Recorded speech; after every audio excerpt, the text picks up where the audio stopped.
Assalamualaikum warahmatullahi wabarakatuh. Alhamdulillah pada sore hari ini kita bisa bertemu dengan saya kembali menjelang berbuka. Masih ada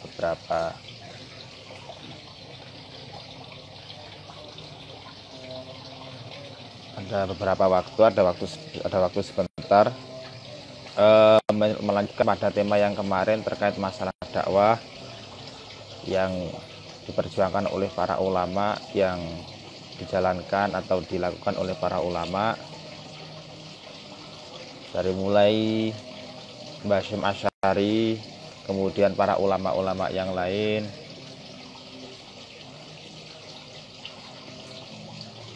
atau bahkan para kiai-kiai kita juga mengajarkan dengan dengan ilmu yang sama atau dengan pengajaran yang sama, bahwa dalam melaksanakan dakwah atau melaksanakan amar ma'ruf nahi mungkar itu harus dilakukan dengan cara yang baik, sopan dan santun. Tidak boleh dilakukan dengan cara-cara yang arogan atau cara-cara yang kasar. Namun yang ingin saya tekankan, dan saya ingin menyikapi adalah persoalan masalah pada kasus bulan Ramadan ini, banyak warung-warung yang membuka atau yang buka di siang bulan Ramadan, apakah itu oleh syariat atau oleh agama Islam itu diperbolehkan atau tidak. Nah, ini ada beberapa kriteria, ada beberapa kemungkinan juga, ada beberapa hukum juga. Tapi yang jelas, kita harus mengetahui terlebih dahulu hukum membuka warung di siang bulan Ramadan itu bagaimana, apakah diperbolehkan atau tidak, sehingga nanti tarotupnya juga akan, atau dampaknya nanti juga bagaimana kita menyikapinya. Untuk melakukan amar ma'ruf nahi mungkar, caranya bagaimana, itu juga menjadi runtutan hukum yang ada nanti. Jadi untuk yang pertama adalah hukum disampaikan di dalam Fatwa Romli, la yajuzu bai'u ta'am fi nahari Ramadan liman ulima aw ghalaba 'ala dhannihi annahu ya'kulu naharon ila limaridin am musafirin wa nahwihima min ahlil a'dzar wala farqa fi dzalika bainal muslim wal kafir li anal kafira mukhatbuna fi furu'i syariat ala rajih. Jadi kalau kita melihat ibarat yang ada di Fatwa Romli, itu menjelaskan bahwa tidak boleh untuk menjual makanan di siang hari bulan Ramadan apabila seseorang pembeli tersebut diketahui atau kita meyakini atau ada dugaan kuat bahwa mereka akan memakannya pada siang hari bulan Ramadan, maka hukumnya tidak diperbolehkan, kecuali kita tahu bahwa yang membeli makanan tersebut itu adalah orang yang sakit, atau orang yang musafir, ataupun orang-orang yang memiliki udzur di dalam melakukan puasa, itu diperbolehkan. Nah, hal demikian itu tidak boleh untuk membuka warung itu. Kenapa? Karena itu termasuk i'anah ala maksiat, atau termasuk menolong atau menjadi sebab orang lain itu untuk melakukan maksiat. Artinya bagaimana? Yang perlu kita ketahui di sini, tidak semerta-merta mutlak bahwa membuka warung di siang hari bulan Ramadan tidak diperbolehkan, haram hukumnya. Tidak mutlak demikian. Jadi untuk pembahasan masalah i'anah ala maksiat, menolong dalam kemungkaran atau tolong menolong dalam kemaksiatan, menjadi penyebab orang lain melakukan maksiat, itu harus ada perincian hukum tersendiri. Banyak sekali perinciannya. Jadi saya kira itu harus kita klasifikasi terlebih dahulu. Nah, kalau kita melihat ibarat yang ada di Fatwa Romli itu, memang secara kesimpulan secara mutlak itu disampaikan bahwa tidak diperbolehkan untuk menjual makanan pada siang hari bulan Ramadan apabila kita meyakini atau mengetahui atau bahkan ada dugaan kuat bahwa orang tersebut itu akan memakannya di siang hari bulan Ramadan. Nah, kalau kita menjual kepada orang itu, justru kita termasuk halah maksiat. Tapi kalau tidak ada keyakinan, tidak ada dugaan, atau semisal, oh mungkin itu orang yang sakit semisal, atau mungkin dia itu membeli sesuatu di warung itu untuk anaknya yang ada di rumah, yang masih belum tertaklif untuk melakukan puasa. Nah, kalau belum jelas demikian, maka itu diperbolehkan. Jadi membuka warung di siang hari bulan Ramadan tidak talazum, tidak mesti itu diharapkan, tidak mesti itu termasuk i'anah ala maksiat. I'anah ala maksiat, tolong menolong dalam kemaksiatan, menolong dalam kemaksiatan atau menjadi penyebab orang lain melakukan maksiat itu ketika sudah tahakkuk, sudah jelas orang yang membeli itu akan membeli makanan dari kita, kemudian kita tahu bahwa dia mau memakan makanan itu di siang hari bulan Ramadan. Nah, itu kan berarti jelas. Kalau demikian maka itu termasuk i'anah ala maksiat. Tapi kalau tidak diketahui, tidak ada dugaan kuat ataupun tidak ada keyakinan bahwa dia akan memakan makanan yang dibeli dari kita, nah itu tidak masalah membuka warung di bulan Ramadan. Nah, itu secara kesimpulan hukumnya demikian. Jadi apakah mereka itu yang membuka warung di siang hari bulan Ramadan itu harus kita amar ma'rufi? Saya kira karena wujud kemungkarannya nggak ada, lantas apa yang harus kita amar ma'rufi? Lantas apa yang harus kita nahi mungkar? Nahi mungkar itu syaratnya itu kemungkarannya itu harus tahakkuk. Jadi mungkarnya itu harus nyata, sudah ada terlebih dahulu mungkarnya. Nah, baru kita nahi mungkar. Tapi kalau kemungkarannya itu belum jelas ada transaksi antara penjual dan pembeli yang jelas-jelas pembelinya itu melakukan keharaman, yakni semisal dia mau membeli terhadap makan di warung itu untuk makan di siang hari. Nah, pembeli tahu, penjualnya tahu kalau pembeli akan pada siang hari bulan Ramadan.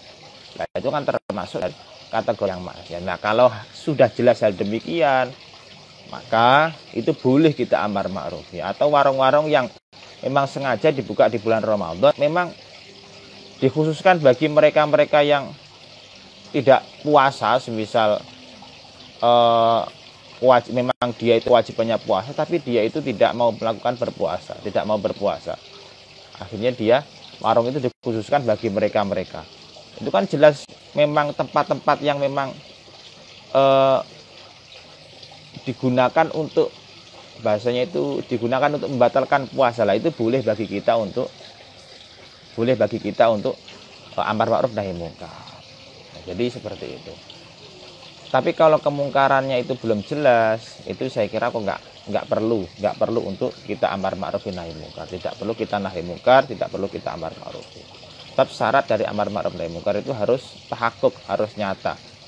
Kemungkarannya itu harus tampak dengan nyata.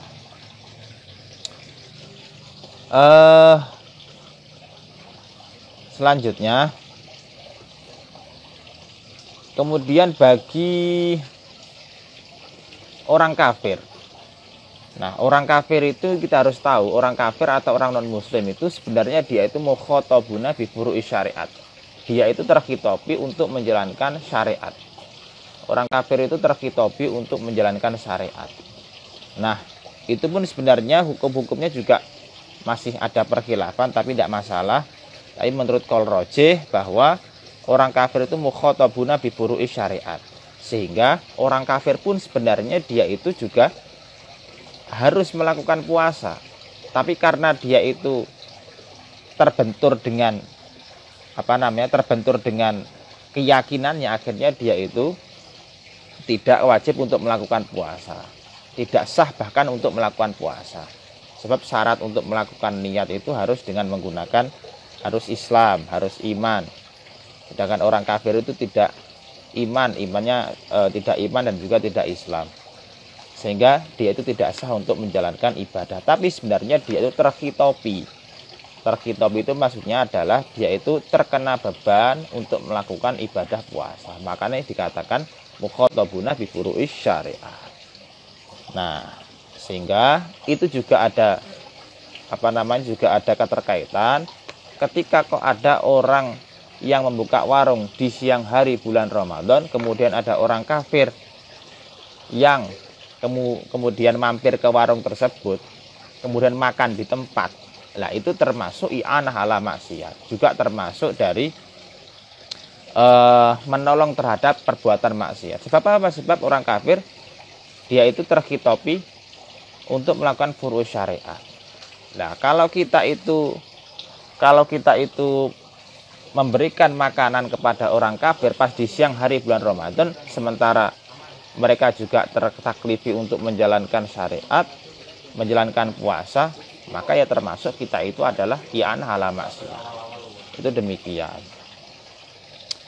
Nah, tapi yang perlu kita ketahui dalam berkaitan masalah i'anah ala maksiat itu memang tetap ada perkhilafan, tapi kita menggunakan qaul yang rojeh, qaul yang memang dianggap lebih unggul oleh para ulama. Teman-teman sekalian, kemudian ada yang perlu kita ketahui terkait masalah non muslim atau orang kafir itu sebenarnya meskipun orang kafir itu terkhitopi untuk melakukan syariat, dia itu terkhitopi atau terkena beban untuk menjalankan puasa. Lantas bagaimana ketika dia itu makan? Apakah dia itu boleh atau bagaimana, atau harus kita amar ma'rufi atau bagaimana? Yang jelas orang kafir itu terkhitopi untuk melakukan ibadah puasa, tapi karena dia itu tidak iman, maka dia tidak sah niatnya untuk melakukan puasa, sehingga meskipun terbebani taklif, tapi dia ketika melakukan puasa dalam keadaan kafirnya itu, maka dia tidak sah. Nah, ketika dia makan pada siang hari bulan Ramadan, kemudian dia itu bahasanya itu ngedeng itu jahar bil maksiat, dia itu menampakkan maksiatnya, dia makan di tempat umum. Nah, itu boleh bagi kita untuk mengamar ma'rufi kepada orang kafir itu. Boleh kita mengingatkan kepada mereka, kamu kalau makan jangan di tempat umum, kamu kalau makan di rumah saja, jangan di tempat umum. Nah, itu boleh bagi kita untuk memberikan pengertian, memberikan nasihat demikian kepada orang non muslim itu. Sebab secara syariat memang dia itu non muslim itu terkhitopi syariat, tertaklif untuk menjalankan ibadah puasa, sehingga ketika dia tajahur bil maksiat, maka dia harus atau boleh bagi kita untuk mengamar ma'rufi atau mengingatkan kepada dia, sebagaimana disampaikan di dalam kitab Fatwa Romli, amalau tajahar azimi bil akli fi nahari Ramadan au bi syurbil khamri hal yajibu 'alal muslim man'uhu walau ada ila talafin ma tajahara bihi. Fa ajaba bi annahu yajibu 'alal muslim al inkaru 'ala zimmi idza tajahara bi syurbil khamri wa yajuzu lahu man'uhu min dzalika walau ada ila talaf. Nah, disampaikan oleh Fatwa Romli, oleh Imam Romli, bahwa ketika kok kafir-kafir atau non muslim zimmi itu makan di siang hari bulan Ramadan, atau dia itu minum khamar, minum minuman keras, maka boleh bagi atau wajib bagi orang-orang muslim itu untuk mencegah mereka. Jadi semisal kok ada non muslim yang dia itu menampakkan di tempat umum pada siang hari bulan Ramadan dia makan atau minum, lah itu boleh bagi kita atau wajib bagi kita untuk mencegahnya. Sebab dia itu menampakkan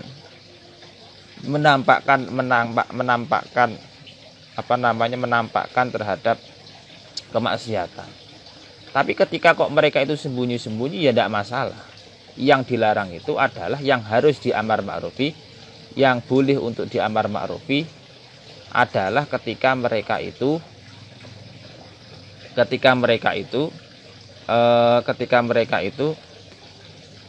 menampakkan kemaksiatannya. Tapi ketika kok nanti itu dia tidak menampakkan kemaksiatannya, maka tidak masalah, tidak harus untuk diamar ma'ruf.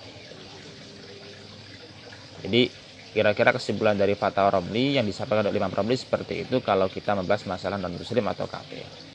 Nah, yang terpenting secara kesimpulan bahwa apa yang saya sampaikan ini berkaitan dengan fenomena yang terjadi di masyarakat saat ini, bahwa sekarang buka warung, ada orang-orang yang buka warung kemudian ada yang menyikapi harus diamar ma'rufi, harus ditutup. Nah, kita harus memandang, harus melihat dulu.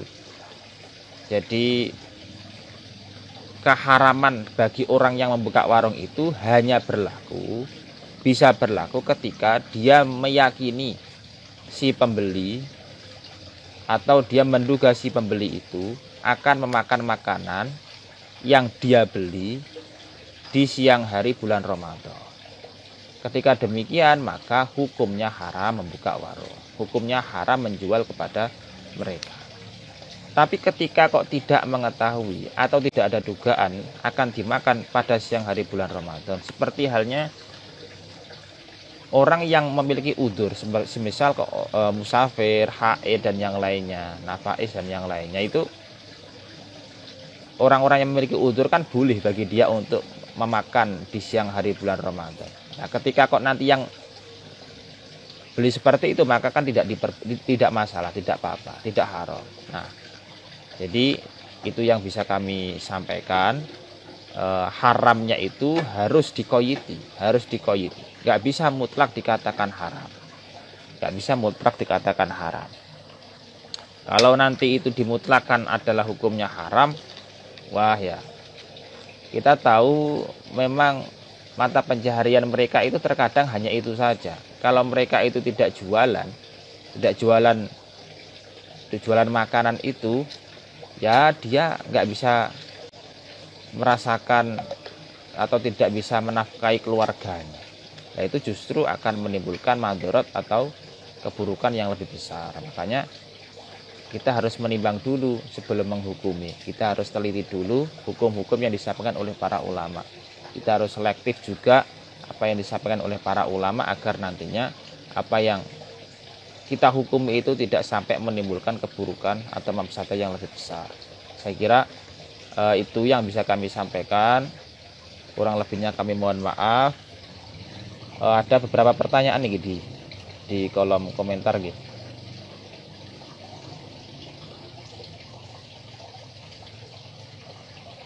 Sholawatnya orang yang suka maksiat diterima atau tidak? Jelas diterima.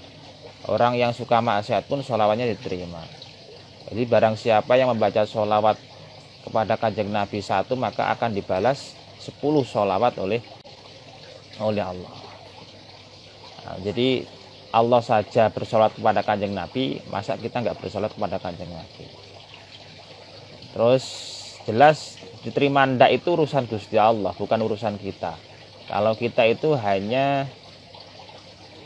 berusaha agar sholawat kita itu diterima, agar ibadah kita itu diterima. Urusan diterima dan tidak usah kita permasalahkan.